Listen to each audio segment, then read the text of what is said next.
Bienvenidos a nuestra tercera, ¿verdad? Del año. Escuela para Padres, edición MH o para los padres misioneros, ¿verdad? Creo que pronto vamos a tener un episodio, digamos, para los MH, pero por el momento estamos con los papás.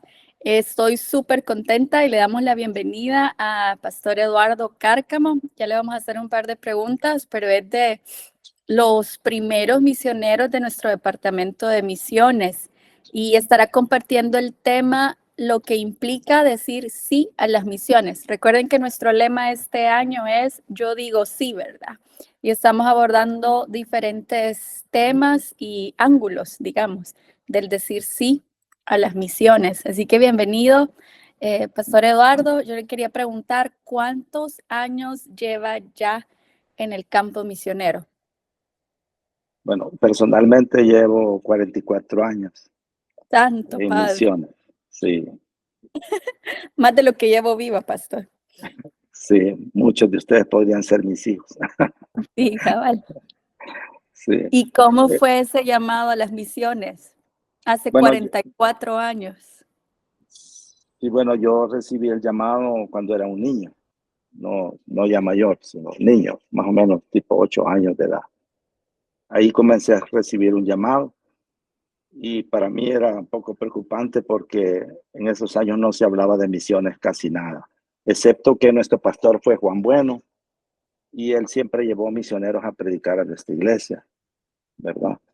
Entonces crecí con esa idea, eso fue a través de un sueño, pero crecí con esa idea y el llamado fue siendo confirmado de tiempo en tiempo y llegó un momento que se convirtió en una convicción de que Dios me quería para algo, ¿verdad?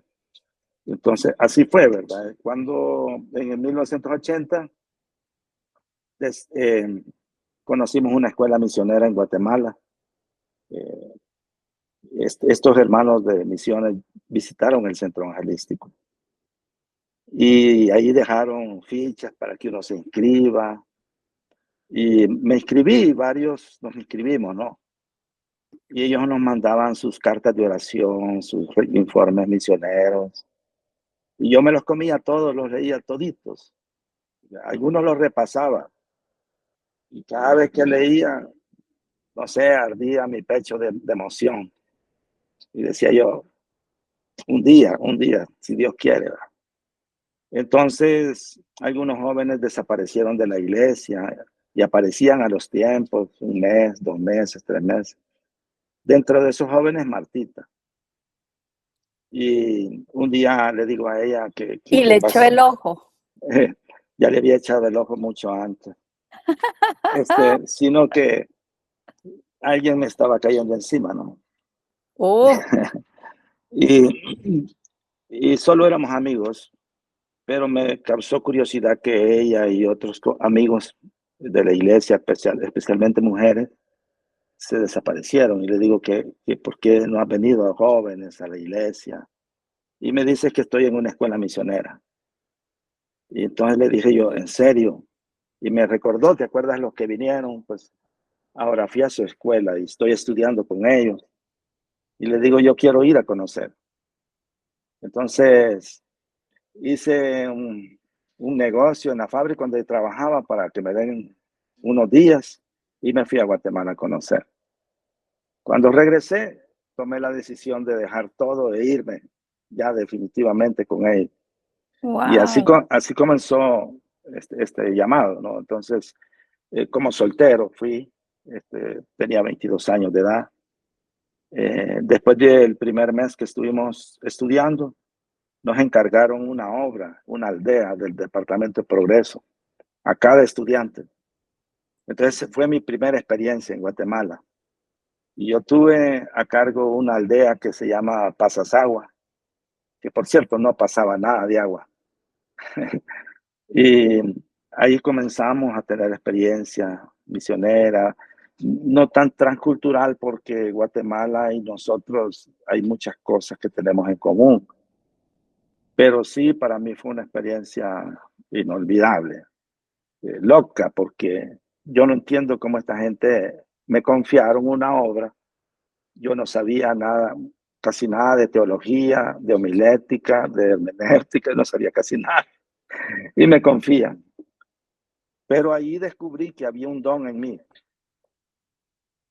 Yo recuerdo en la escuela dominical la maestra nos preguntaba que cuál era nuestro don, y yo nunca le supe contestar, ¿no? Porque según yo no tenía dones. Pero descubrí en esa aldea que había un don en mí. Un don para hablar, para predicar, para aconsejar, no sé, para evangelizar. Había eso. Eso estaba ahí adentro, innato en mí. Y ya el estudio lo que hizo es darle forma y orden, ¿verdad? Pero así comenzó en 1980.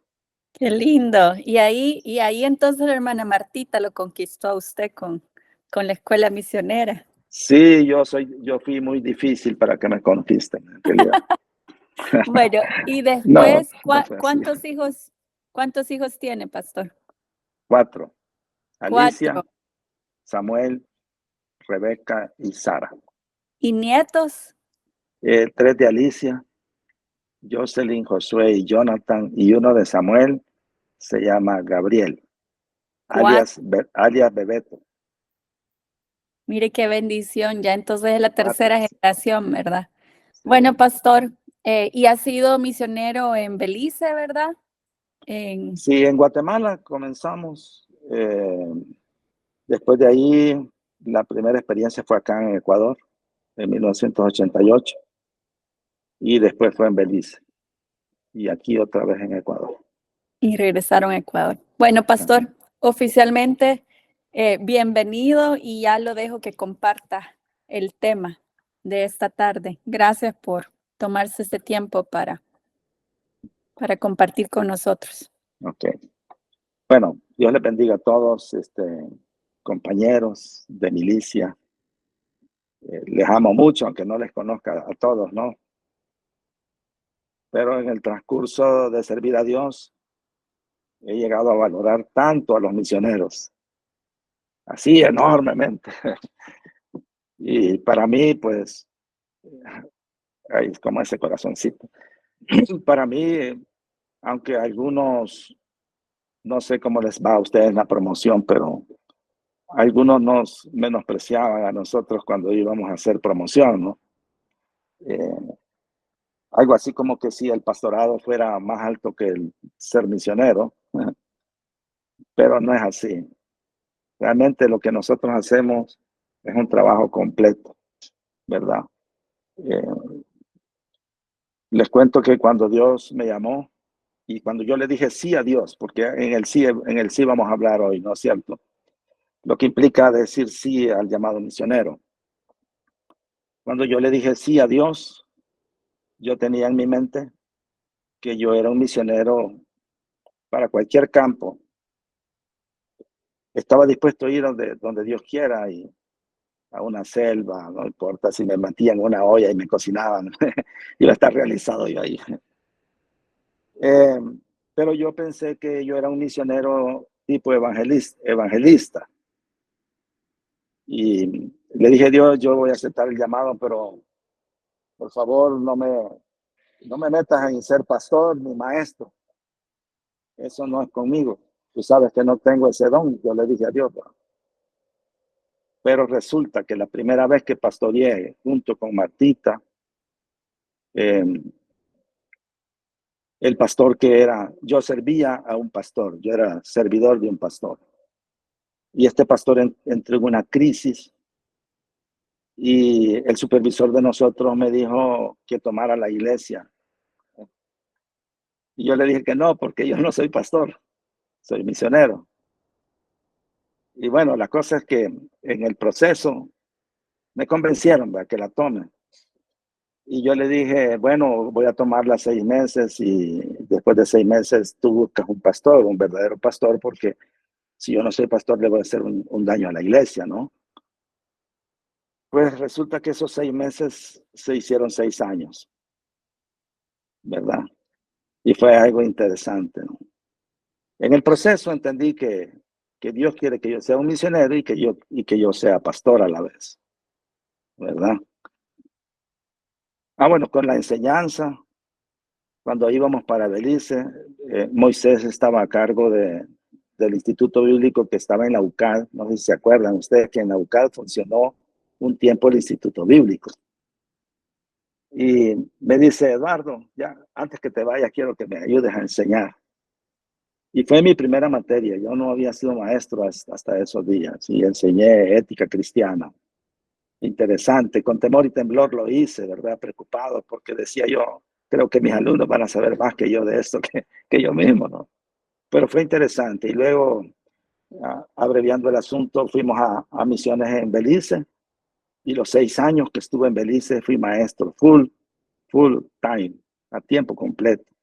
3, 4 materias cada trimestre eran mi tarea, ¿verdad? Y asesorías individuales. Me tocó dar clases en el CST, que es el equivalente al ISUM en el Caribe. Allí enseñé 2 materias. Una de ellas era teoría de la comunicación. Y entonces entendí que este trabajo no es tan simple. Se requieren ñeques, hay que tener mucho valor para decir sí y mucho valor para mantener el sí. Así de que vamos a hablar de eso. Primero, hablando acerca de, ya oraron ustedes, ¿no? Hagamos una oración, pues, ya, pequeña. Bueno, primero, gracias, Señor, por permitirme unirme a este selecto grupo y el privilegio que me da de compartir algunas ideas que tú me has dado a mí, en base también a mi experiencia. Espero, Señor, que esto de verdad pueda edificar la vida de cada uno de nosotros. Gracias en el nombre de Jesús. Amén. Bueno, cuando yo digo sí a las misiones, eso implica que estoy teniendo un llamado. La primera implicación, que si digo sí a las misiones, es porque he recibido un llamado. Y yo sé que, bueno, para mí, toda la iglesia es llamada para servir al Señor, ¿verdad? Pero no toda la iglesia es llamada para ir al campo misionero. Esas son personas escogidas de parte de Dios. Uno de los versículos que a mí me ha tocado, bueno, hay varios versículos que siempre a mí me tocaron el alma, el corazón, la médula, no sé qué más decir. Es Isaías, ¿verdad? Isaías 6:8, que es, ustedes lo conocen ya, que dice después de esto, oí la voz del Señor que decía, ¿a quién enviaré y quién irá por nosotros? Entonces respondí yo, heme aquí, envíame a mí. Ese heme aquí, envíame a mí es el sí. Bueno, pero este verso es medio tremendo porque no había nadie más que Isaías en todos los que estaban escuchando esa palabra, ¿entiendes? Era Isaías nomás. Y yo, cuando leía esto, decía, si yo fuera Isaías, y Dios me dice, ¿a quién voy a enviar? Me doy la vuelta, no veo a nadie, entonces, obvio, soy yo. El caso de Isaías, pero el verso con que más me identifico es Jeremías 1:4 hasta el 7, ¿no? Pero esta porción es importante para mí. Dice, vino pues palabra de Jehová a mí diciendo, antes que te formase en el vientre te conocí y antes que nacieses te santifiqué y te di por profeta a las naciones. Ese profeta no es cualquier profeta, es un profeta misionero, ¿ya? Y yo dije, ay, Señor Jehová, aquí no sé hablar. ¿Por qué? Porque soy un niño. Y me dijo Jehová, no digas soy un niño, porque a todo lo que te envíe irás tú y dirás todo lo que te mande. Para mí este verso es fantástico y también me identifico mucho con él, porque como yo les cuento, yo recibí el llamado siendo un niño.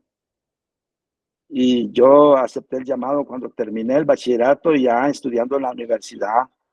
Allí renuncié a todo para esto, pero yo tuve esa excusa, estas 2 excusas que menciona Jeremías, antes de decir sí, yo sí le dije a Dios, pero soy un niño, me está llamando siendo un niño. Y la otra cosa, él no sé hablar, ¿verdad? Que también se relaciona un poco con Moisés. que dijo eso. Yo no sé hablar, ¿no? Y esto era verdad en mi vida, porque primero él me llamó siendo un niño y segundo, yo era pésimo para hablar en público. Era pésimo. Yo recuerdo en la escuela, el colegio, cuando hacíamos exposiciones en grupo, yo prefería trabajar, hacer las cartulinas, los mapas, los altos relieves. A mí no importa, no importa cuánto me cueste, yo hago ese trabajo, pero otro que hable. Y las veces que nos obligaron a hablar, me temblaba todo de pie a cabeza. Así de que Dios tenía que hacer algo para que yo pudiera estar en este negocio, en este trabajo de Él, ¿verdad? Y lo tercero, me llama la atención que dice, a todo lo que te envíe irás tú. Y dirás todo lo que te mande. Les cuento que hace unos días, en todo esto que nosotros vivimos con Martita, entré al baño, creo que para cepillarme los dientes, no me acuerdo para qué. Y el Señor me dijo algo. Y me dijo, tú estás equivocado. Las misiones no te pertenecen, me pertenecen a mí. Tú no puedes tomar decisiones arbitrarias. Tienes que esperar que yo te diga qué vas a hacer y a dónde te quiero enviar. Y es precisamente lo que le pasó a Jeremías, ¿verdad? Vas a ir donde yo te diga y dirás lo que yo te mande. Entonces, Jeremías, Moisés, Isaías, Eliseo, ellos dijeron sí al Señor, ¿verdad? Están diciendo, así de que ese sí es un sí al llamado. Y es un sí a Dios directamente. Cuando yo digo un sí al llamado y un sí a Dios, estoy diciendo que no es un sí a la denominación. Yo amo a las asambleas de Dios. Yo crecí, nací en asambleas de Dios. Salí un tiempo, 9 años, salí en misiones fuera de asambleas de Dios. Después de los 9 años, el Señor me hizo regresar. Pero amo nuestra denominación. Yo pensé que no había otra en el mundo, excepto solo asambleas de Dios, hasta que salía del mundo, ¿verdad? Pero el sí no se lo doy a la denominación. Y no se lo doy al departamento. No se lo doy a un pastor. Se lo estoy dando a Dios. Se lo estoy dando al llamado, ¿verdad? Y no se lo estoy dando a mis emociones. Porque he encontrado en el tiempo que tengo de servir al Señor que hay personas que salen a servir a Dios, pero por una emoción, ¿verdad? A lo mejor oyen historias, algunas historias de las que ustedes cuentan, que son fantásticas, y uno cuando oye historias, uno se emociona, ¿verdad? Como yo les digo, yo cuando leía las cartas de los misioneros, yo me emocionaba, yo decía, wow, qué maravilla. Pero cuando yo le digo sí al llamado, no le digo sí a mis emociones, sino a una responsabilidad que Dios me está encomendando a mí. Así de que eso es un compromiso, ¿verdad? Es un compromiso con Dios. Yo tengo un compromiso con Dios. Cuando yo le dije sí a Dios, yo me comprometí con Él. Y esto fue algo tremendo, que Dios ha tenido que ir probando ese compromiso en distintas situaciones, ¿verdad? Bueno, también no solo es un sí a Dios, al llamado, sino es un sí a la misión. Y aquí lo hacemos singular. Porque cada uno de nosotros, ustedes y yo, por separado, tenemos una misión de parte de Dios. Y juntos nosotros, siendo todos los que estamos aquí, serían 12 misiones. Entonces, ahí se convierte en misiones cuando vemos la obra en tantos que salen al campo. Pero la mía es individual. Yo dije sí a la misión que Dios tenía encomendada para mí. Entonces yo creo que Dios tiene un plan misionero para cada uno de nosotros, ¿no? Y cuando ya le dije sí al llamado, le dije sí a Dios, le dije sí a ese plan. Esa misión por lo general la vemos mucho más grande que nosotros. Y ahí podemos ver nosotros, por ejemplo, en el llamado de Jeremías o el de Moisés. Moisés tembló ante su llamado, ¿verdad? ¿Cómo voy a ir a liberar a un pueblo tan grande y a Faraón? O sea, algo mucho más grande que nosotros.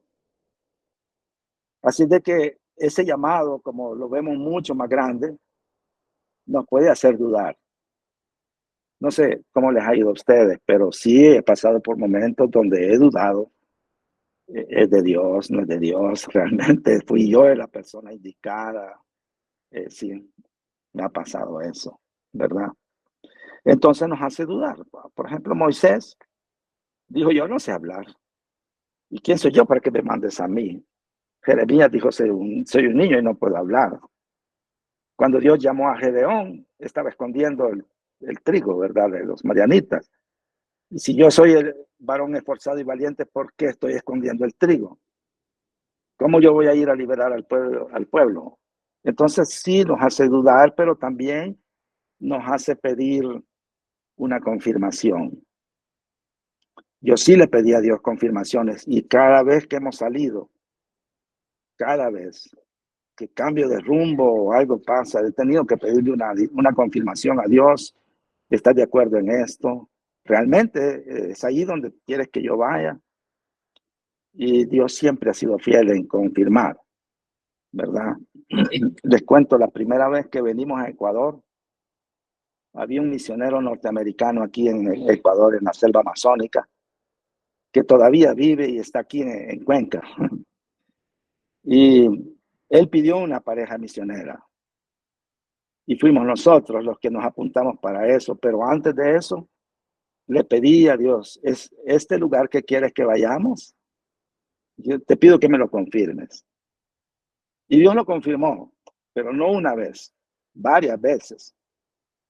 Así de que no era ningún pecado que Gedeón ponga el vellón una vez, lo ponga otra vez y le pida tantas veces al Señor, porque el llamado es tan grande que nos puede hacer dudar. Y yo no dudo de Dios. Y yo creo que ustedes tampoco dudan de Dios, pero a veces dudamos de nosotros mismos. ¿Me entiende? Esa es la cuestión. Yo dudaba de mí. Y yo le decía al Señor, pero hay gente más talentosa que yo, más pilas, más listos. Entonces, les cuento que en esa ocasión, yo nunca compro el periódico, pero una vez se me ocurre comprar el periódico. Y cuando compro el periódico, allí en El Salvador, había una página, la mitad de una página dedicada a Ecuador. Habían estadísticas de las distintas etnias que hay aquí y era una cosa interesante, ¿no? Yo dije, qué raro, ¿verdad? Que aparezca este pedazo de Ecuador, ¿sí? Y la otra, bueno, tenía problemas económicos, le pedí confirmaciones económicas, le pedí de todo. Yo sí, abusé un poco de Dios ahí y le pedí de todo. Así de que cuando venimos, estábamos seguros que era el plan de Él, ¿verdad? Porque sí, nos hace dudar, nos hace pedir confirmaciones, pruebas. Eh, y al decir sí a esta labor misionera, nos obliga a depender de Dios. Realmente no puedo pensar una labor misionera sin depender de Él. Es vital, eso no puede faltar, no puede faltar. No solo estoy hablando de una dependencia económica, sino que Él nos prepara, que Él nos capacita. No solo estoy hablando de forma intelectual, yo tuve ese privilegio de estudiar en esa escuela, estudié en FLET 2 años en el nivel superior de FLET y estudié la carrera en la UCAD, ¿verdad? Me metí aquí a la facultad a seguir aprendiendo, pero no hablo de esa capacidad, hablo de una capacidad de poder espiritual para enfrentar todo lo que ustedes ya saben que en las misiones conlleva, oposiciones de todo tipo, ¿verdad? Nos enfrentamos al mismo enemigo porque estamos en la línea de batalla. Entonces, esa dependencia es maravillosa, ¿verdad? Yo sé que si Dios me llamó, si Dios me llamó a la obra misionera. La situación económica ya es problema de él, ya no es mi problema. Yo no tengo que preocuparme del económico. Voy a hacer lo que está a mi alcance, por supuesto, pero de ahí creo que Dios no puede ser ingrato, dejarnos abandonados económicamente, ¿verdad? Sin recursos. Y les cuento una historia, no, les contaré una historia. Aquí tengo que involucrar a mis hijos en la historia. Estábamos en la ciudad de aquí, de Cuenca, en el 88. Samuel tenía 3 años, Alicia 6. Y paseando en la ciudad de Cuenca, los que han venido a Cuenca saben que es una ciudad muy bonita, muy bonita. Y hoy se ha puesto, sí, Sur estuvo acá con nosotros. Hoy se ha puesto mucho más bonita, han puesto el tranvía y eso le da colorido a la ciudad. Pero en esos años era una ciudad antigua, pero siempre bonita. Y recuerdo que siempre pasábamos, si no mal recuerdo, la calle Sucre o la Gran Colombia, y Samuelito se paraba en una vitrina, y ahí en esa vitrina había bicicletas. Y él decía en su forma de hablar, papi, compame una bicicleta. Yo le dije, sí, mijo, claro. Cuando yo tenga el plata, yo te lo voy a comprar. Eso hizo 2 veces. Y la misma respuesta yo le di. Lo que me quebró a mí es la tercera vez. Porque la tercera vez nos paramos ahí mismo. Y dice, papi, cuando tengas me vas a comprar la bicicleta. Ay, Dios. Yo sí me fui a pelear con Dios, de veras. Yo me fui a orar y a hablar con Dios y le dije, no, así no me gusta. Yo no voy a hacer la obra misionera sin que tú me suplas. Porque si tú vas a hacerle un llamado a mi hijo, no quiero que él piense que tú no le das cobertura a los que tú llamas. Y de ahí comenzó una situación en mi vida y en la familia que comenzó a hacer giros en mi vida. Y Dios nunca me ha fallado, nunca. Si una puerta se cierra, de alguna forma él abre otra. Siempre hay una puerta abierta. Así de que económicamente tenemos que estar preparados también moralmente, especialmente en estos tiempos más difíciles, ¿no? Donde la moral ha caído a pique. Es cuando los misioneros debemos de ser de una moral muy alta, preparados físicamente. Yo le he dicho a Dios que enfermo no te voy a servir bien, ¿verdad? Entonces, si quieres que te sirva, debes darme salud. Espiritualmente, sobre todo porque cada persona que predica, que evangeliza, que gana un alma para Cristo, nos enfrentamos al diablo mismo. Y no tengo ninguna duda que ustedes tienen historias donde han tenido que pelear con el enemigo mano a mano, puño a puño, cara a cara. Y lo hemos hecho. Allí en Belice había un brujo que vivía detrás de nuestra casa. Y cuando llegó los de Castillo del Rey que hicieron evangelismo, ellos dijeron, hay un brujo detrás de su casa. Y le dije, no hay uno. Son 5 los que están alrededor de nosotros. Y ese brujo hacía hechicerías contra nosotros para que la obra no funcione. Pero clamamos, oramos, la obra se funcionó y el brujo murió. Así de que hasta en eso la cobertura está ahí. Me encanta el verso de Hechos 1:8. Recibiréis poder. Me gusta el poder. No sé a ustedes, no. A mí me encanta el poder. Y yo quiero siempre tener el poder. El poder de Dios. No hace falta que yo les explique el versículo porque ustedes ya lo saben, ¿verdad? Que ese poder no es para presumir. Ese poder no es para mandar. Ese poder es la capacidad que Dios nos da para ser sus testigos. Al grado que podemos sacrificar nuestras vidas por ese testimonio. ¿Ya? Entonces dice, recibiréis poder cuando haya venido sobre vosotros el Espíritu Santo. Y eso yo aconsejo a todo candidato a misiones al llamado que Dios le ha hecho, no deben de ir al campo sin eso. No lo deben de hacer. No por gusto Jesús le dijo a los discípulos, quédense en Jerusalén hasta que sean investidos del poder de lo alto. Porque el Señor sabía que estos discípulos, que ya no eran 12, eran 120, iban a enfrentar al mismo diablo, al mismo enemigo, ¿verdad? Y gracias a Dios que ellos sí fueron obedientes y lo hicieron así. Por lo tanto, no puede ser un sí emocional, un sí a determinada denominación y personas. No puede ser un sí inconsciente, tiene que ser un sí consciente de lo que nosotros vamos a hacer. La segunda implicación no sé cuánto tiempo voy a tener, ¿no? Pero ustedes tienen que ponerme límite, ¿ya?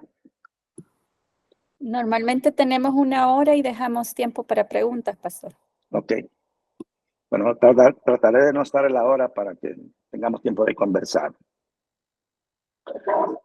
Bueno, implica también disposición al sacrificio.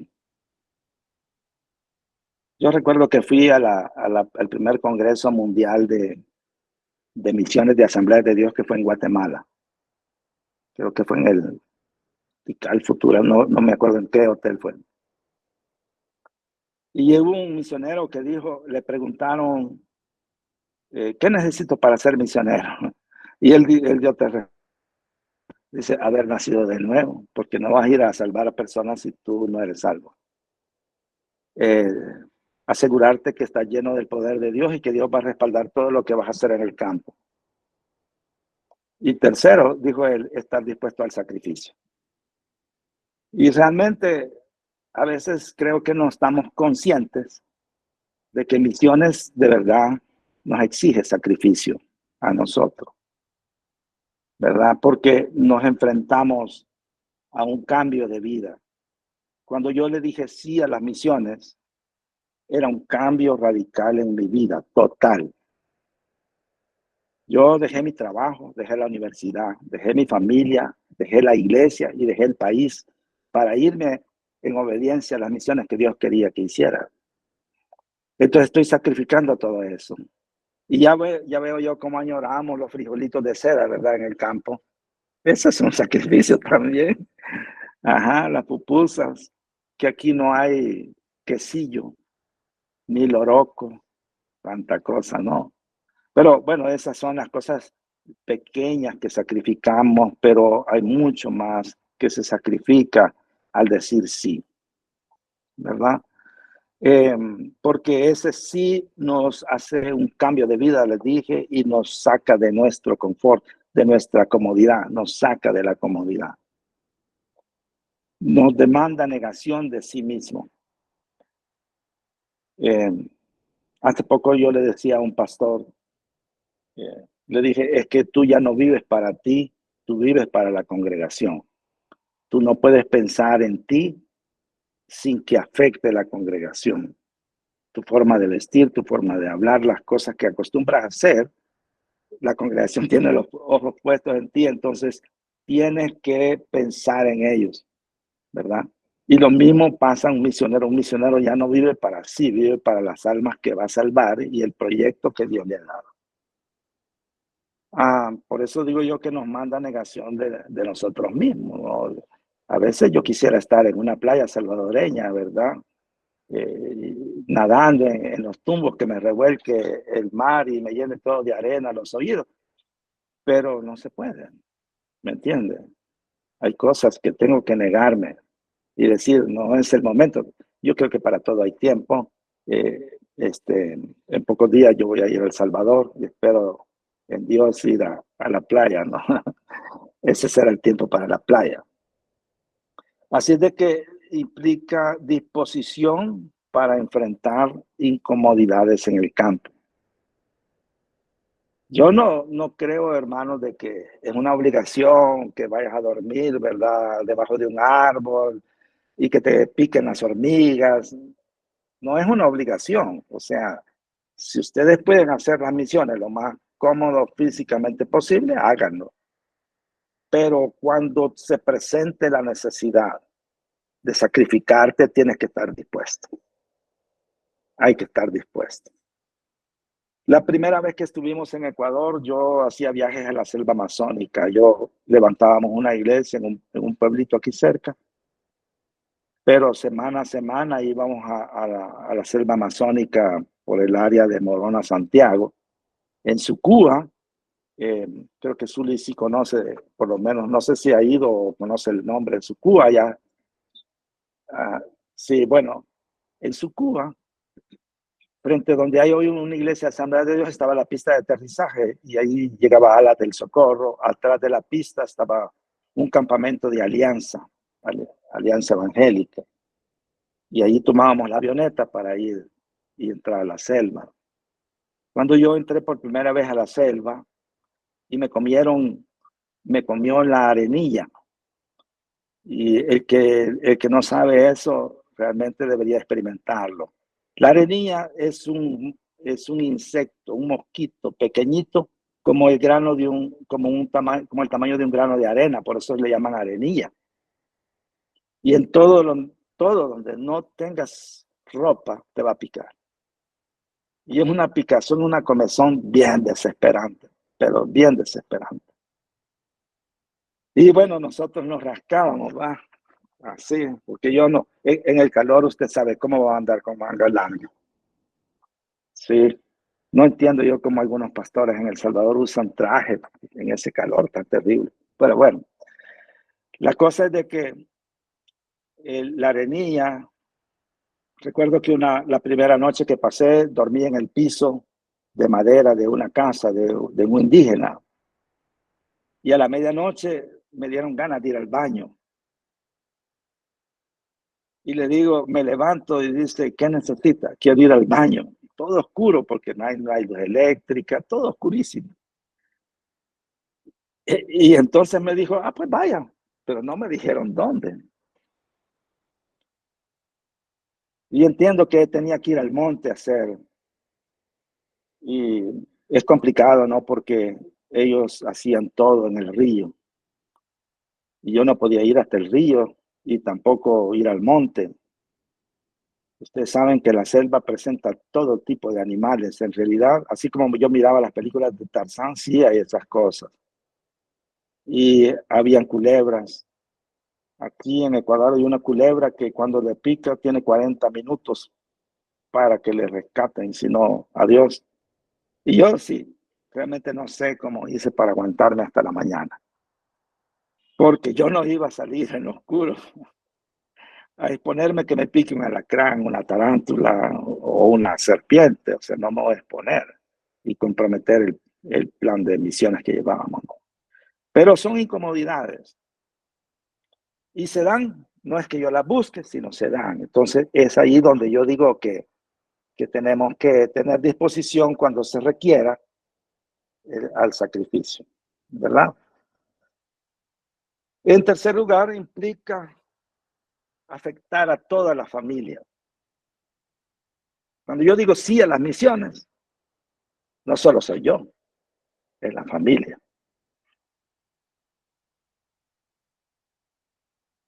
Bueno, yo les voy a contar, ¿verdad?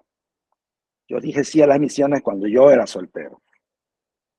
Así de que dije, no me importa qué me pase a mí, solo soy yo. Pero ya casado con Martita y con los primeros hijos, eso fue otra historia, ¿no?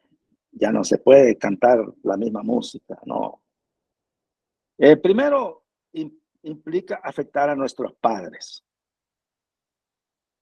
Afecta a nuestros padres. Yo recuerdo que Martita sufría mucho cuando se separó de sus hijos. Que Alicia quedó en El Salvador y Samuel también. Y que Rebeca terminó el bachillerato acá y se fue a El Salvador. Eso la devastó a ella. Le hizo sufrir mucho. Y tuvimos que sentarnos a hablar. Yo le decía, mi amor, tienes que entender que la familia es así. Los hijos crecen por alguna razón, alguna vez se tienen que ir de la casa. Que se casan, se cambian de país, la profesión, el trabajo, lo que sea. Tenemos que estar mentalizados que eso va a pasar. Y entonces le dije, cuando tú dijiste sí a las misiones, tuviste que abandonar a tu mamá y yo a mis padres. Entonces, hasta que ellos se separaron de nosotros, llegué a caer en cuenta qué pensaría papá y mamá cuando les dije voy a irme a las misiones. Entonces los afecté totalmente, que los afecté, sino que ellos nunca me dijeron nada. Bueno, no me dijeron que les afectó, me dijeron sus cosas, no. Ah, por ejemplo, papá dijo así, por emociones se vaya, va a volver. Esa es una palabra que papá dijo. Y dijo la otra, porque mi papá era de esos señores, ¿verdad?, que pensaban de una forma muy peculiar. Y la otra que dijo, la primera que dijo, por Aragán se va, porque no quiere trabajar. Como teniendo la idea de que misiones no es un trabajo, ¿no? Y después dijo que solo era emociones. Bueno, la emoción me ha durado 44 años, les cuento, ¿verdad? Y eso estoy contento. Pero lo que me levantó el ánimo, bueno, me lo bajó y me lo levantó, lo que dijo mi mamá. Mi mamá todavía vive conmigo. 1 de mayo cumplió 96 años. Tiene historia de esa señora también. Pero mamá dijo, mira, yo lo que te voy a decir, me dijo, es que Dios me dio una revelación hace un tiempo atrás. Y en la visión yo vi a 2 de mis hijos. A uno lo vi trabajando con una bata blanca. Y a otro lo vi con la Biblia bajo el brazo predicando el Evangelio. Eso me llenaba de ánimo, ¿no?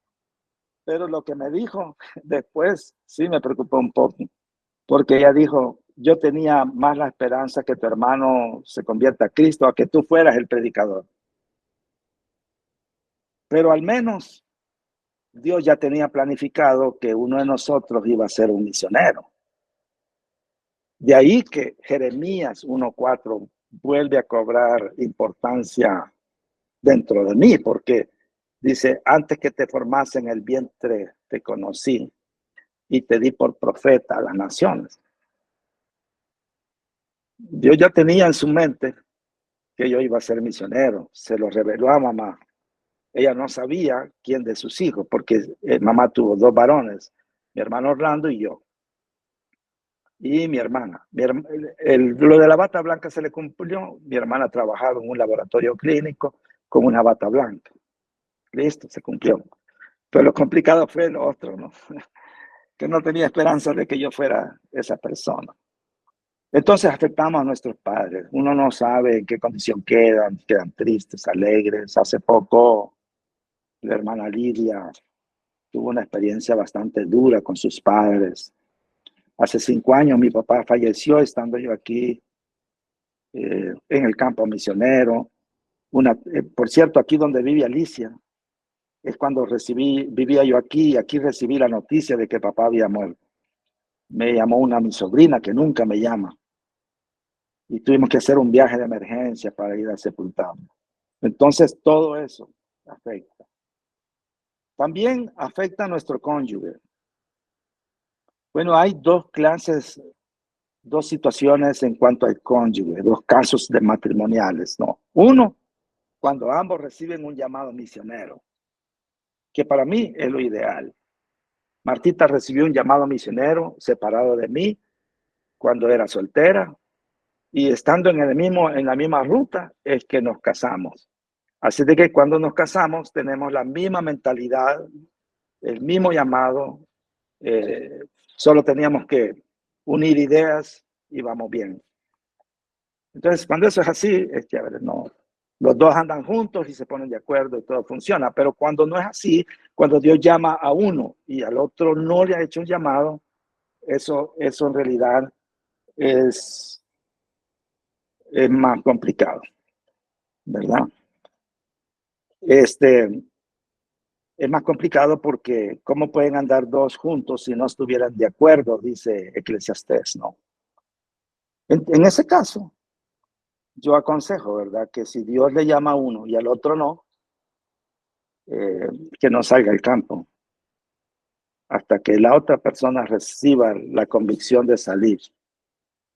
Tal vez el cónyuge, uno de los dos nunca sea misionero, pero que acepte el desafío de su esposo o su esposa, ¿no? Entonces ya conocí en Belice, conocí un pastor, ¿verdad? Que se fue a Belice porque según él recibió un llamado y la esposa solo fue obediente y le siguió. Pero estando en Belice le abandonó. Se fue a México, me parece, o a Estados Unidos y abandonó al pobre pastor con sus 4 hijos. También afecta a nuestros hijos.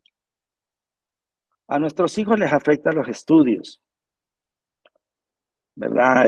Mis hijos tuvieron que perder años cada vez que cambiábamos de lugar. Y peor aquí en Ecuador. Ellos perdieron años. Así de que si Samuel salió con barba y bigote de bachillerato es por eso. Va perdiendo años y también pierden su comunidad social, sus amigos, ¿verdad? Tienen que comenzar de nuevo una vida en otro lugar y comenzar. Así de que si digo sí a las misiones, tengo que entender que esto va a afectar a todos, no solo a mí, a toda la familia, ¿verdad? Entonces, si yo digo sí a las misiones, eso implica que mi cónyuge también dice sí, pero también implica que mis hijos mayores dicen sí. Y noten que yo digo hijos mayores, ¿verdad? Porque los menores no, los menores van donde usted vaya. Tienen que ir, están obligados a ir. Ellos no tienen voz ni voto en ese momento, pero los hijos mayores sí. Cuando venimos a Ecuador, Alicia dijo, yo me quedo en El Salvador. Ya era mayor de edad y tuvimos que aceptarlo, ¿verdad? Uno siempre quiere tener a los hijos cerca. Bueno, no sé cómo les va a los demás, ¿no? Pero a nosotros no fue así. Ahora, por la misericordia y gracia de Dios, estamos todos acá. Pero en su debido tiempo, ella dijo no. Y Samuel dijo no, porque Samuel también se quedó. Y él ya era grande también. ¿Sí? Ah, si ellos dicen sí, simplemente están siendo obedientes. Solo están siendo obedientes al llamado de nosotros, no tanto al de ellos. Porque nosotros recibimos capacitación para enfrentar un choque cultural, ¿verdad? Todo el pénsul de materias incluye el choque cultural. Si no incluye, esa institución la está regando, está fallando. Tiene que enseñar. Y quizás hubiera sido bueno algo así como Juventud con una misión, ¿no? Llevarlos a un campo a experimentar, porque cuando vienen personas a un campo misionero y se topan con cosas que jamás esperaban, se decepcionan, se regresan, se frustran, van a ir hablando miles de cosas, ¿se entiende? Porque nunca se prepararon para eso. Yo sí, Martita sí sabía eso, pero mis hipotes no. Para ellos fue duro. Y tuvimos una experiencia con Alicia muy buena. Me gusta esa experiencia porque no tuviera que hablar si no lo hubiéramos pasado. Ya, y aquí está gozando ella. Tiempo fuera, dice, tiempo fuera. No, lo que pasa es de que ella, como es la mayor, cuando fuimos a Belice, ella iba de 13 años. Y los que hemos estado en Belice, como Joaquín Castro, por ejemplo, sabemos lo que es Belice. Belice no es el paraíso, hermano. Créanme, Belice, alguien me dijo, cuando yo recién llegué, me dijo un pastor, ¿verdad? Belice es la tumba de los misioneros. Yo ese rato reprendí al diablo, realmente, no a él, ¿verdad? Pero la mano la dirigía a él. Te reprendo, Satanás. Bueno, la cosa es de que si es difícil, es duro, hay muchas cosas difíciles en Belice, plagas de todo tipo, la malaria es lo más común allá. Y bueno, y la cultura es difícil para los hijos. Yo recuerdo que en St. John's era una escuela de anglicanos. Estudiaban ahí mis hijos. Y una vez que voy a la escuela, veo a un profesor, ¿verdad? Era un señor súper grande, gordo, y en el escritorio tenía un lazo así de grueso. Bueno, no sé qué experiencia pasó con Alicia, pero un día que regreso del Instituto Bíblico por la tarde, llego, saludo a Martita y le digo, de los niños, Alicia está en el cuarto llorando, no para de llorar. ¿Y por qué? No sé, anda preguntándole. Me voy a su cuarto, me siento en el suelo con ella y ella me dice, papi, odio este país, odio el clima, odio la gente, odio la escuela, más la escuela, me dijo, porque en la escuela les trataban no muy bien, ¿verdad? Yo tuve que sacarlos de ahí por esa razón. Y entonces le digo a Alicia, ¿qué quieres que haga? Vámonos. Ya está bien, le digo. Yo le hago una llamadita a Dillon Ranks, que era el jefe en esos días, ¿verdad? Y le digo, estoy pasando esto y yo prefiero salvar a mi familia que seguir en las misiones. Entonces, pero antes de tomar esa decisión, quiero decirte, le digo a ella, que si nos vamos a El Salvador, pierdo el sueldo. No te podré comprar esa bonita mochila, no tendrás una bicicleta, vas a tener que ir a buscar una escuela de gobierno. Y bueno, ya le dije, le bombardeé con todo eso. Y yo hice un negocio con ella, que bueno, después me lo reclamaron mucho porque... Es que era un negocio chueco, yo no me di cuenta, pero en realidad ahí. Y le digo yo a Alicia, hagamos una cosa, termina el bachillerato acá, y si cuando termine el bachillerato eres mayor de edad, te regresas. Y si Dios quiere que sigamos, seguimos aquí. Pero eso le afectó a Martita también. Realmente fue mi responsabilidad eso. Y fue muy difícil, ¿verdad? Quiero abreviar un poco la historia porque eso es muy largo. Fue muy difícil. Pero yo entendí, eh, pienso que hay una sabiduría que viene de Dios, porque lamentablemente yo no tuve un mentor. Yo creo que cada misionero joven debe tener un mentor o buscarlo. Si no se lo dan, buscarlo. Para que te oriente, te ayude, te dirija, ore por ti, lo que sea, ¿me entiendes? Pero yo no tuve. Me hice amigo de algunos amigos pastores con quienes conversaba y oraba con ellos. Eh, pero entendí que yo no puedo salvar al mundo y perder a mis hijos. ¿Me entiendes? No puedo salvar al mundo y perder a mi familia. Y yo creo que en ese momento fue difícil porque no contábamos con mentores, no teníamos los grupos, digamos, de MH como tenemos ahorita. Entonces, para mí, entender la voluntad del Señor de quedarme ahí en un lugar que, para comenzar, yo no hablaba el idioma, que era inglés, y aprenderlo, fue el Espíritu Santo en mi vida, porque yo estaba súper desesperada, yo sí me acuerdo de esa tremenda historia. Pero para mí, cuando mi papi me aseguró y me dijo, verás, sírvele a Dios, haceme caso, y Él te va a bendecir, le creí eso, como no tienen idea, y en los siguientes años fuimos top performers en las escuelas, estaba en el equipo de debate, hicimos un montón de cosas y el Señor se manifestó incluso en eso, en nuestros ministerios, ¿verdad? También. Sí, y yo también le dije a ella que el Señor le iba a regalar el idioma inglés y que iba a ser una bendición para ella. Cuando yo estuve en promoción en El Salvador, quise meterlos a una escuela en inglés y costaba el ojo de la cara, ¿verdad? Creo que todavía. Y aunque me hicieron un descuento del 50%, no tenía capacidad de pagarle el inglés. Pero Dios nos llevó a Belice para que este deseo mío se cumpla en ellos. Así de que ahora los cuatro hablan inglés. pero fue difícil. Y cuando digo que los hijos mayores obedecen, en ese caso tengo una historia con Samuel. Samuel se quedó en El Salvador y siempre nos contaban, ¿verdad?, que Samuel andaba como errante, que iba a un lugar, llegaba al departamento. Entonces Mario Flores era como administrador, parece algo así. Y él lo llevaba a comer y le daba sus centavos. Y nos llamaba diciendo que oremos por él, que si fuera posible lo llevemos, lo traigamos, ¿no? Entonces me fui. Samuel estaba con Alicia, me parece, viviendo en Cuscatancingo. ¿Te acuerdas el hoyo aquel? Y es que Cuscatancingo tiene muchos hoyos.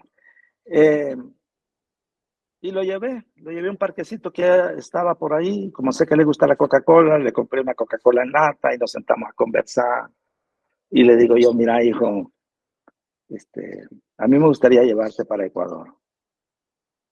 Bueno, yo quiero que estudies, que te capacites, que busques un trabajo, no sé, pero no nos sentimos bien que estés lejos.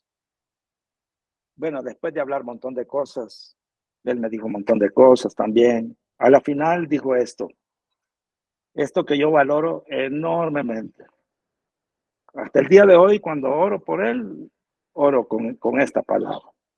Dice, mire, papá, yo me voy a ir, no porque yo quiera, sino por obediencia. Él dijo que por obediencia, por obedecerme a mí, iba a venir aquí a Ecuador. Y lo hizo, ese viaje se vino conmigo. Así es de que también él dijo sí, ¿no? En ese sentido, obediencia, ¿verdad? Y es algo tremendo, ¿verdad? Yo digo, bueno, como ustedes también han de tener familia, si hay algo que deben de cuidar de verdad es su familia. Yo allí estaba dispuesto a renunciar a las misiones con tal de salvar a mi familia. Yo estaba dispuesto. Y las veces que me he topado con personas que quieren ir al campo, pero están con una crisis familiar, le digo, no puedes salvar al mundo sin salvar a tu familia. Hay un verso en Cantares, es un poquito largo, pero yo solo me agarré la última parte. Cantares 1:6, la tercera parte. Dice, me pusieron a guardar las viñas y mi viña, que era mía, no guardé. Realmente yo no quería que un día Dios me reclame algo así. Soy privilegiado de parte de Dios por mis hijos.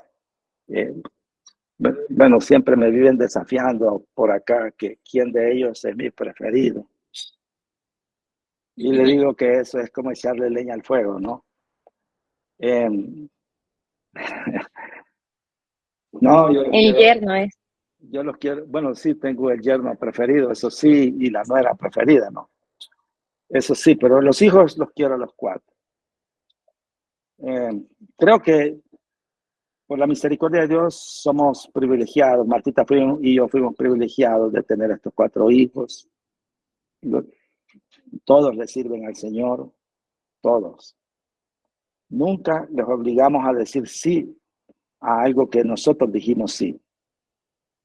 Martita soñaba con que uno de ellos fuera pastor o que herede las misiones que nosotros tenemos. Y le dije, ese es asunto entre ellos y Dios. Yo no puedo ponerlos en las misiones. Pero aquí formamos un equipo de trabajo, toda la familia, fantástico. Juntos reímos, juntos lloramos, juntos peleamos con el mundo, juntos nos desafiamos a crecer, porque es verdad que hay que pelear con la gente aquí también, ¿no? Y el ecuatoriano tiene una forma muy especial, hermano, muy especial, ¿verdad? Yo sé que Zully se ríe porque ya vivieron eso en Riobamba, fue algo tremendo, y en Guayaquil, si no me mal recuerdo, ¿no? Entonces, hermanos, ¿se acuerdan ustedes de lo que dijo Josué cuando ya era anciano? Escojan ustedes a quién van a servir. Si a los dioses que sirvieron vuestros padres cuando estaban al otro lado del río, o a los dioses de los amorreos en cuya tierra habitáis. Pero yo y mi casa serviremos a Jehová. El asunto, yo Este verso tiene un contexto, tiene que tener un contexto histórico que no conocemos, pero ha de ser un contexto histórico fantástico, porque usted no sabe cómo le llevó a tener esa capacidad de decir eso para Josué. Eso no pudo decir Elí. Elí no pudo decir eso con sus hijos. El gran profeta Samuel, que es un profeta que yo admiro tanto, no lo pudo decir porque sus hijos no hicieron lo que ellos hicieron. Pero Josué sí. Decir, yo y mi casa serviremos a Jehová, realmente no es tan fácil. Hay mucho trabajo que hacer en la familia para que ellos también puedan decir, bueno, si papá dice sí, yo también. No somos un clan. Yo no soy exactamente un cacique de la familia para que lo que el cacique diga lo hacen todos. Ellos tienen voluntad propia, tienen su libre albedrío. Si Dios les llama, Dios les llamará. El día que uno de ellos diga, Dios me ha llamado a la India, a Japón, a qué sé yo, ¿verdad? Curcuyo. Yo tendré que aceptar que eso es ya un trato entre Dios y ellos.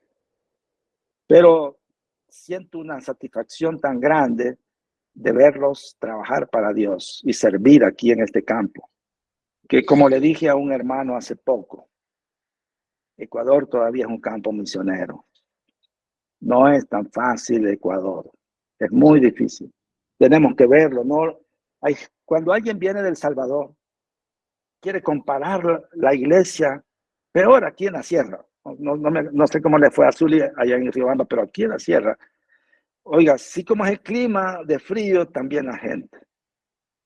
Entonces no podemos comparar la obra salvadoreña con la obra ecuatoriana, al menos no aquí en la sierra. Estamos aquí para producir un cambio en ellos. Así de que si ellos se unen a decir sí, para mí es maravilloso porque estamos provocando cambios en ellos. Y de veras, hermanos, nosotros somos agentes de cambio, ¿verdad? Hasta en costumbres. Teníamos un amigo en Belice, se llama Polinario Pérez. Nosotros siempre la costumbre, ¿verdad? De cafecito. No importa que estuviera 40 grados Belice, tomábamos café a las 3 de la tarde. Y a Polinario, que se le dice Polín de cariño, le decía, pero hermano, ¿por qué tomas café a esta hora, tanto calor? Le digo, no, pues es que es un estimulante, después del cafecito te quedas fresco. No, que no puedo creer. Y llegó un grado que, bueno, Martita le da café. Al siguiente día llegaba a esa hora, dice, hermana, ¿puede darme café? Así de que lo volvimos adicto al café. Ahí descubrí que somos agentes de cambio, ¿no? Convertimos a alguien a ser cafetero. Bueno, hermanos, yo tengo claro que no voy a cultivar viñas ajenas sin cultivar la mía, sin edificar los que son míos, ¿verdad? Eso nunca se los olvida.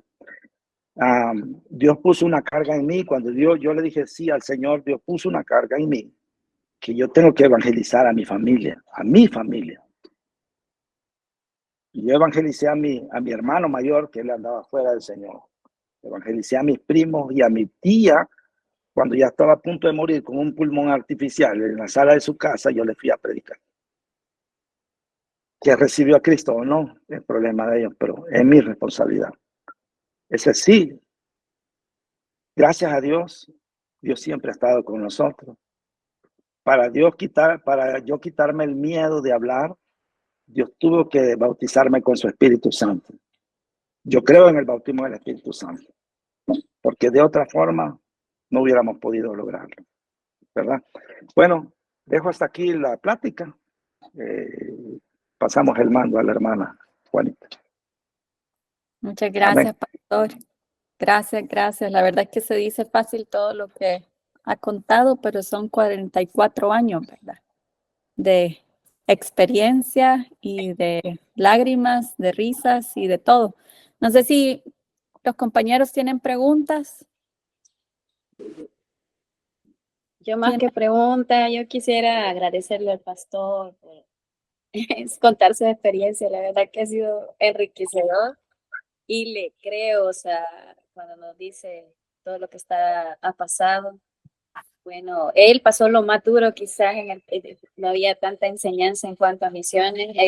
En lo que nos contó de que estuvimos allá, yo admiro mucho lo que Dios está haciendo con sus vidas, el ministerio que les ha dado ahí en Ecuador, y sabemos que es la voluntad de Dios, también que sus hijos estén a su lado en este tiempo y que Dios los esté usando. La verdad que ha sido como algo de parte de Dios. Y yo sé que vamos a seguir orando por ustedes, porque sabemos que como es la tierra del Ecuador también y que sabemos que necesitan mucho, ¿verdad? De la guía del Señor, pero sabemos que Dios lo está usando grandemente a usted y a sus hijos. Y gracias, pastor, por esas palabras y por esas experiencias. La verdad que nos deja una gran enseñanza, ¿verdad? Y escucharle siempre nos ayuda. Gracias, Zuli. ¿Alguien más tiene algún comentario o pregunta?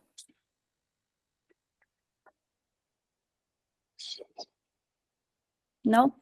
Yo tengo una, tal vez alguien más se anima. Bueno, tengo dos. Cuando usted dice, pastor, que cuando Alicia ya era mayor de edad y ella decidió quedarse en El Salvador, ¿cómo encontró la paz o cómo encontraron ustedes la paz para decir si está bien, ¿verdad? Yo voy a regresar al campo y sí, que ella se quede siendo la niña, digamos, ¿verdad? Esa es una pregunta que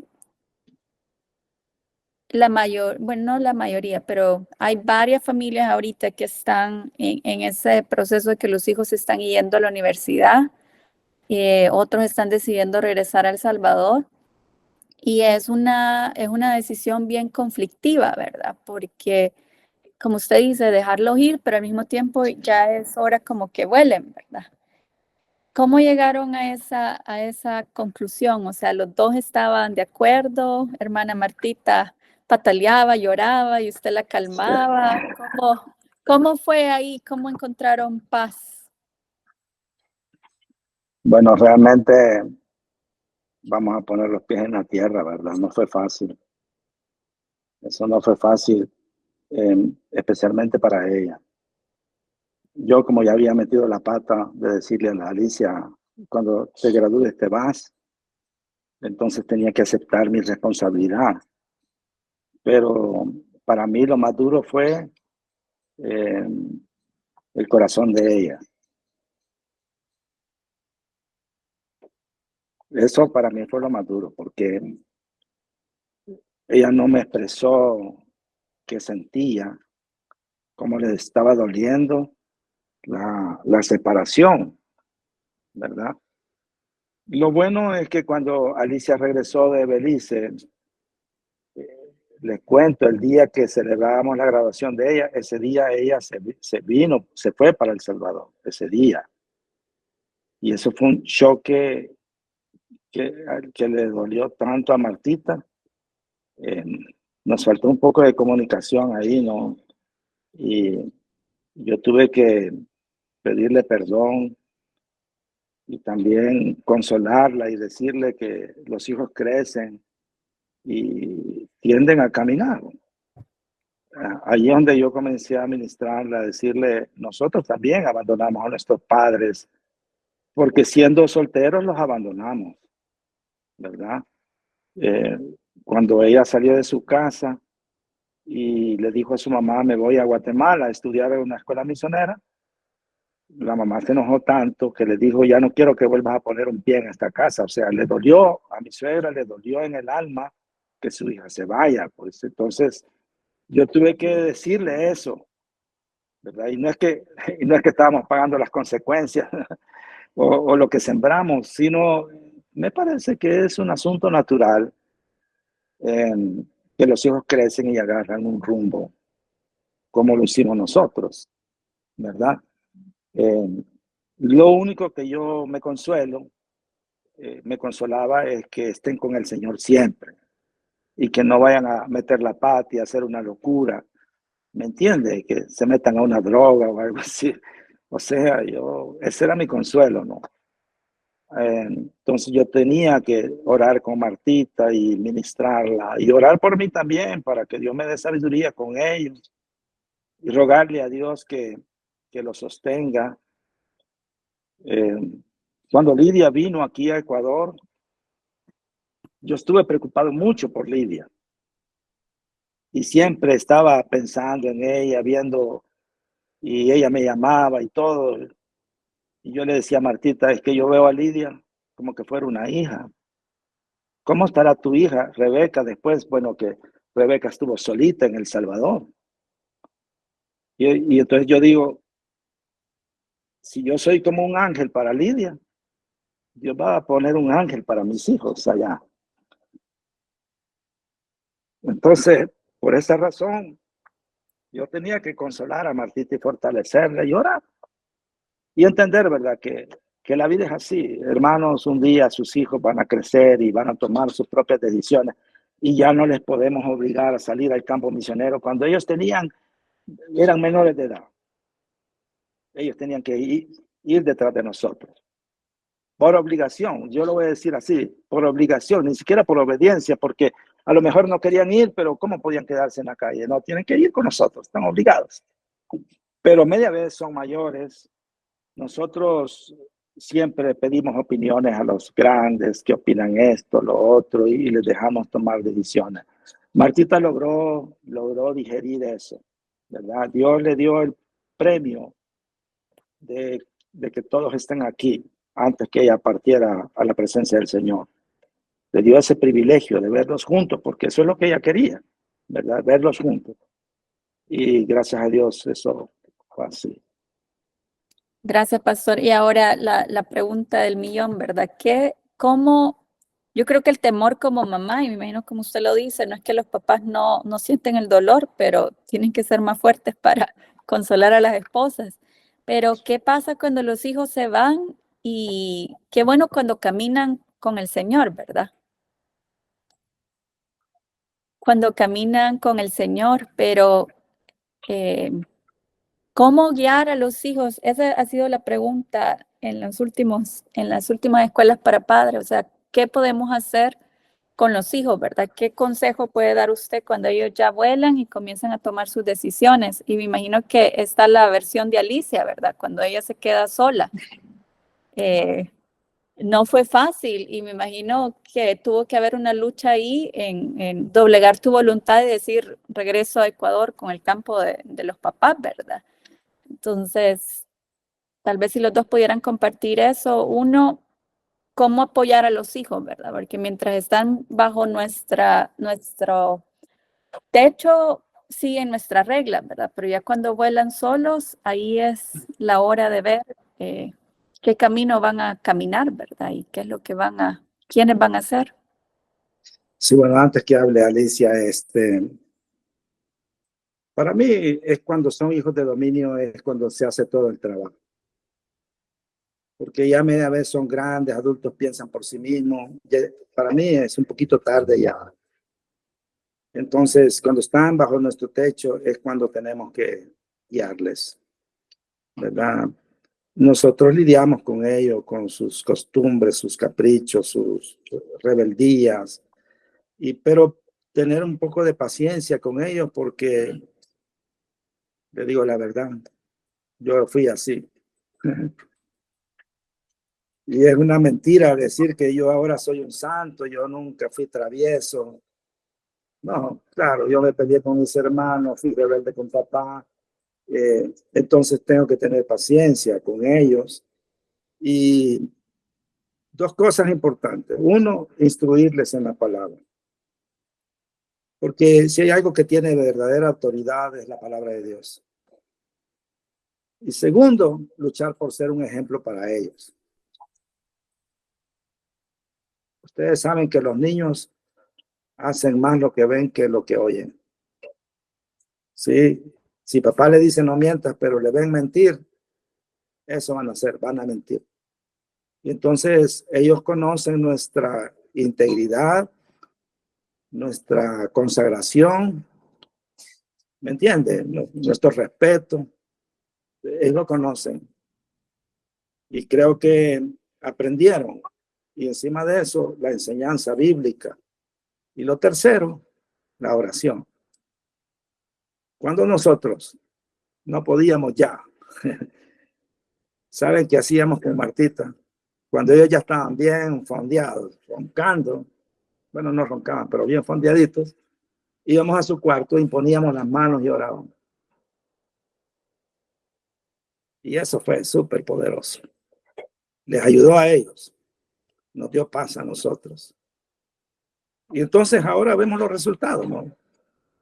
Hoy en día, por ejemplo, hay padres y madres que son demasiado flojos, dicen aquí en Ecuador.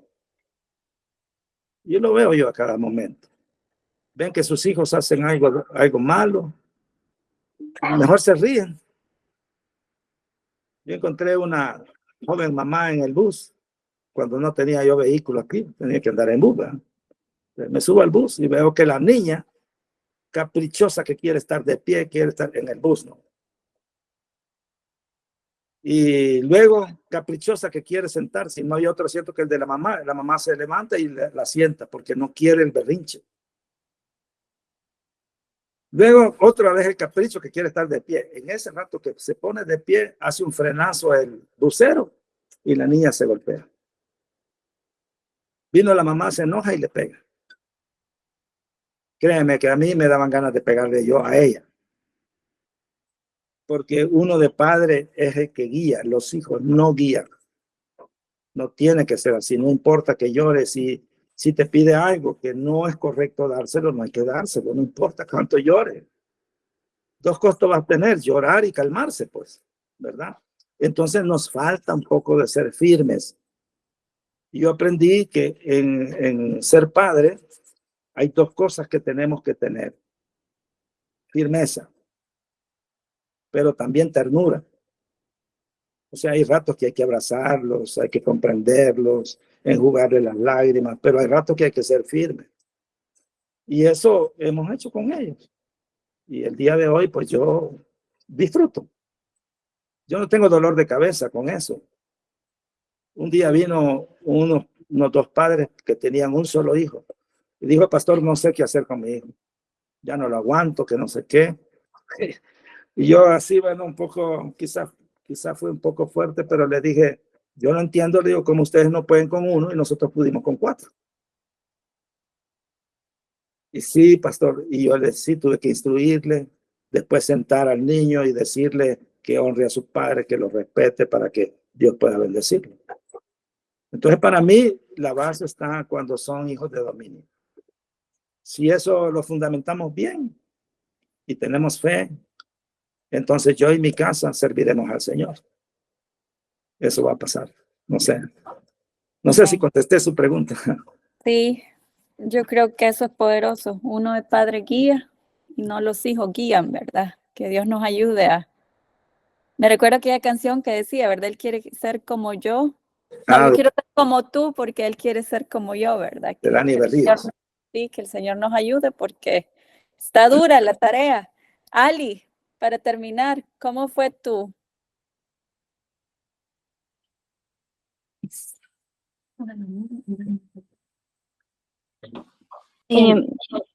Bueno, yo puedo testificar que en realidad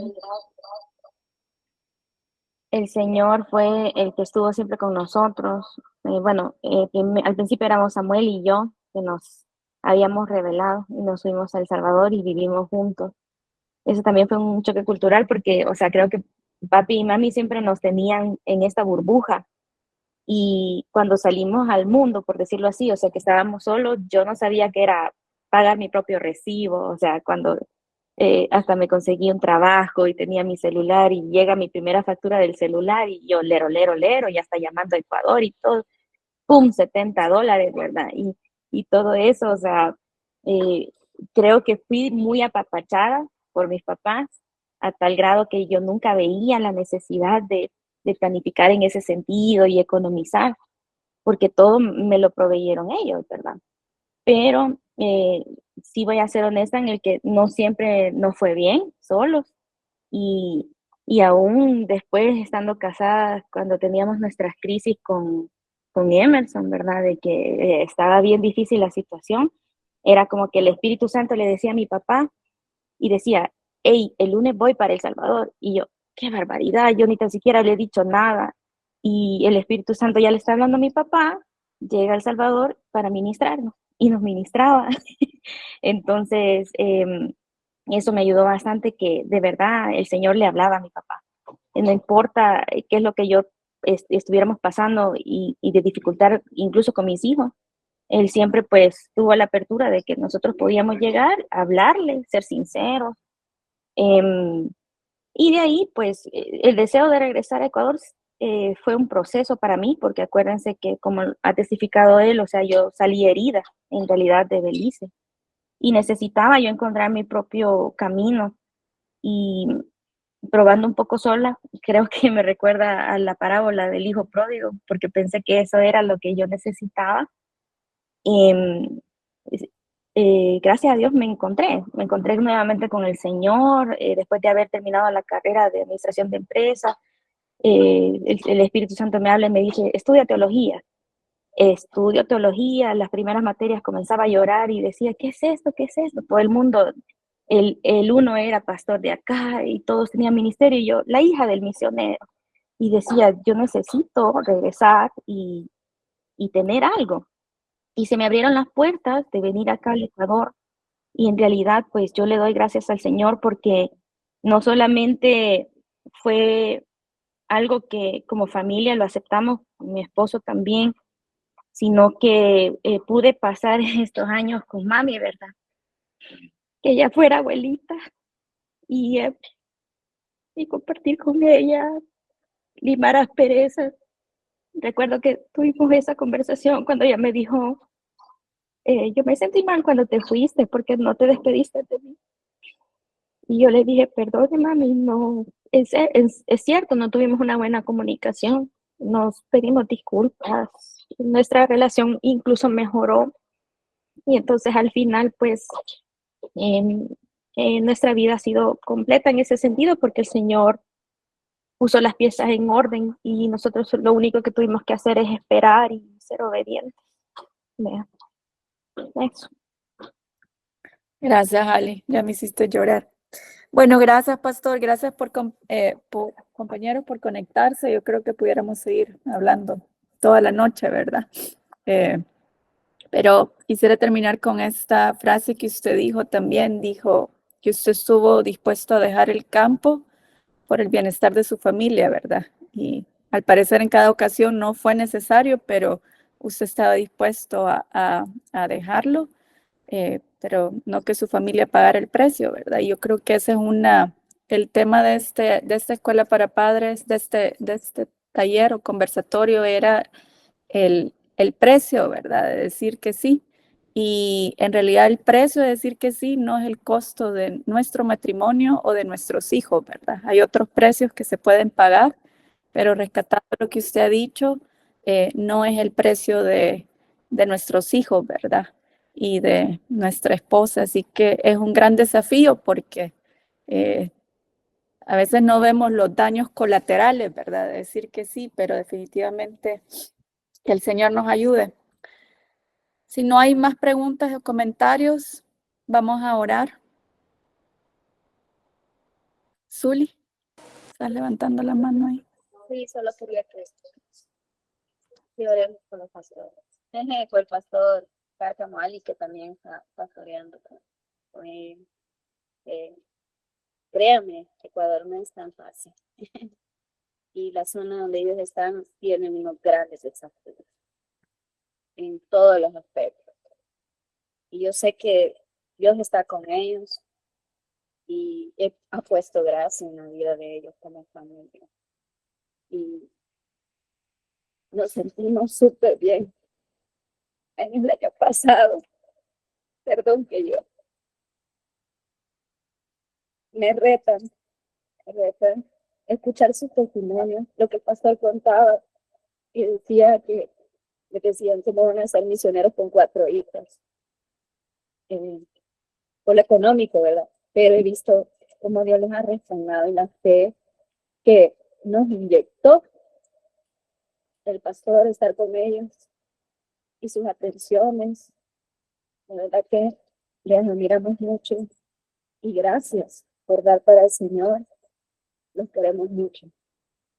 Y no sé si Zuli, podemos orar. Sí, si tú puedes dirigir la oración por Pastor ya. Eduardo y por Ali, por sus hermanos y los nietos también, ¿verdad? Sí.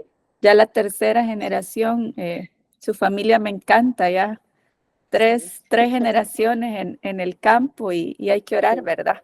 Sí. Que estos niños también crezcan, que no salgan corriendo, ¿verdad? Al llegar a bachillerato, sino que tengan el corazón de seguir con el propósito de Dios. Si puedes orar, Zuli, también puedes orar para terminar. Dios, te damos gracias esta noche porque ha sido una noche de desafío. Gracias por escuchar testimonios tan lindos que nos ha contado el pastor Cárcamo por su familia, Señor. Yo te pido, Señor, que seas tú guardando sus vidas en este tiempo donde Ecuador está pasando por un tiempo de violencia, un tiempo de inestabilidad en el gobierno. Yo te pido que los cubras con tu mano poderosa, los proteja donde quiera que vaya, oh Dios, sus hijos, los esposos de sus hijos, sus nietos, Señor, ahí en la calle, en los estudios, guárdalos, Señor, de toda influencia del enemigo, Padre, ahí en la escuela. Que tu Santo Espíritu los cubra. Te pido por esa iglesia, oh Dios, que ellos están viendo milagros. Sabemos que necesitan milagros financieros para los proyectos que están sucediendo, que ya tú estás abriendo puertas. Yo te pido, Señor, que seas tú, Señor, usando personas que ni se imaginan para la provisión que viene para ese proyecto de construcción allá en la iglesia. Dios, sé que han visto tu mano moverse en todos estos años, pero vienen cosas mayores. Yo bendigo, Señor, sus vidas en el nombre de Jesús. Y te pido, Señor, que seas tú, Señor, dándole la fuerza, la salud a cada uno de ellos, al pastor Eduardo. Gracias, Dios, por las palabras de sabiduría que tú pones en su boca para predicar y guiar a las personas, Señor. Te pido por cada familia que ellos ministran en la iglesia, que seas tú, Señor, poniendo gente que sirva al lado de ellos, que le echen el hombro, oh Dios, en ese trabajo que tanto es necesario. Y te pido por su familia que está, Señor, trabajando al lado de él, que lo fortalezca, que lo bendiga, que ponga gracia delante de los ojos de los demás. Y gracias, Dios, por la vida de cada uno de ellos. Señor, que tu Espíritu Santo siga obrando, que sigas proveyendo, Señor, que, oh Dios, hasta aquí sé que tú les has ayudado, pero sé que vienen cosas de bendición para ellos también. Los ponemos en tus manos y gracias, Señor, por ellos ser un ejemplo, una guía, Señor, para muchos. Y gracias por compartir ese tiempo de testimonios a nuestra vida que nos ayuda, nos alienta y nos da fortaleza. Gracias, Dios, en el nombre de Jesús. Amén.